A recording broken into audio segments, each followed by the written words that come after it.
Hey guys, welcome. So you've been at Mount Zion any length of time. You've heard Pastor Lauren talk about this concept of the new day or the third day, which is a really important theme that God has put all throughout the Bible. Basically, in as many places as you want it to exist, He will show you where it is because it's so important in how He wants to relate to His people and how He likes to operate with us. And at a 30,000 foot level, it goes something like this. On the first day, He saves us from death. On the second day, He revives us with His word and His spirit. And on the third day, He raises us up and expects us to walk in His sight. And the first one, being saved from death, walking away from sin, walking away from and avoiding hell, is something that the church has always embraced fully. It's been the main tentpole of its marketing and evangelism. Even the second day in the last 100 years has been embraced to the extent that we have gone after the Word and the Spirit in our church services and our relationship with God and our technology, how we're able to understand the Word and read it together. And then the third day, where God raises us up for us to walk in His sight, I think is where we've struggled a bit. And it's been sort of the source of Pastor Lauren's ministry to bring the announcement that it is coming, and then actually it is now here. Because I think the way the church has viewed it is it's been a bit romanticized and forward-looking for the taste of God. And the way to explore this particular challenge, I think, is to look at the ancient Israelites when they came up out of slavery in Egypt. So the first day for them was them agreeing to follow the Lord through the Red Sea, out of Egypt, and no longer be enslaved to the Egyptians. And the second day for them was when they were given the law and they were getting provided for by God with His word and the presence of His Spirit. They certainly enjoyed that and relied on that. And even though they didn't want to go in the promised land initially, they eventually agreed, had a generation that walked into the promised land. They were supposed to use the presence of God and His law to walk in His sight and to be a positive influence to bring all the nations back under God. That was their charge. But here's the deal. They didn't really see the promised land as such. They struggled to relate to it in a way of all the romanticized ways that God had talked about, all the potential ways that God had talked about to them about the promised land. And I think that's because they looked at the nations around them who were prosperous and who were powerful and lived in their own promised land, and they couldn't see why their promised land was like that. That's what they wanted it to be. Instead, it had some of the same struggles that they had in the wilderness. They had people attacking them. They had shortages of food and water. It seemed like everyday life to them.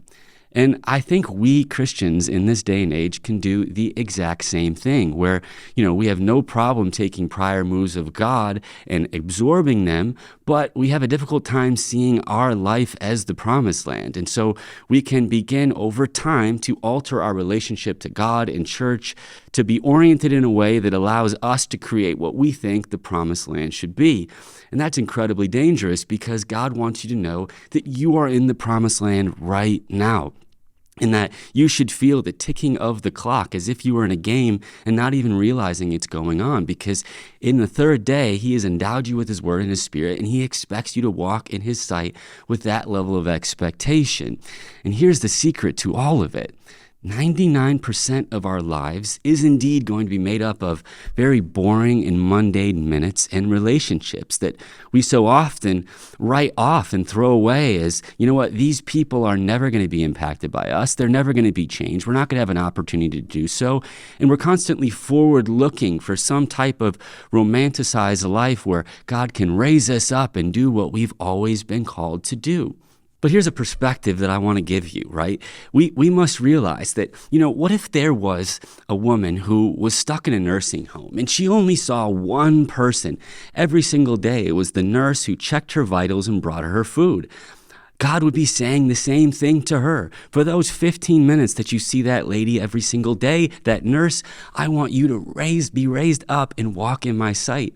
How much more potential do we have if we started to see the opportunity and the power with the mundane relationships and the 99% of our life that we are writing off as the purpose of our lives, as the opportunity we have to be salt and light? Because if we don't do that, there is another thing that I see happening in the modern church. church, that we can look at all the hot button issues of the day that are going on in places that are all over the world that aren't in our little 99%. Things like the war in Israel, things like what's going on with college campuses and the LGBTQ issues and how our political landscape is changing.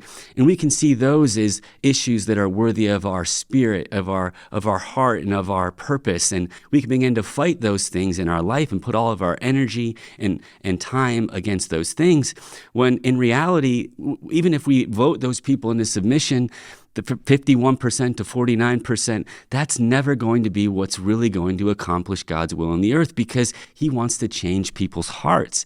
And the people that we are trying to get to agree with us, their hearts were ultimately, they became the way that they are now because of how they were treated in the 99% boring parts of their life. So if we want to change the world, we have to start saying we're going to multiply Jesus in the 99% of our life and allow that to change people's hearts. And then we will see the mountain of the Lord's house to be exalted over all the other mountains and raised over all the other hills, despite gross darkness covering the earth, as is the prophecy in Isaiah that our pastor so often recites.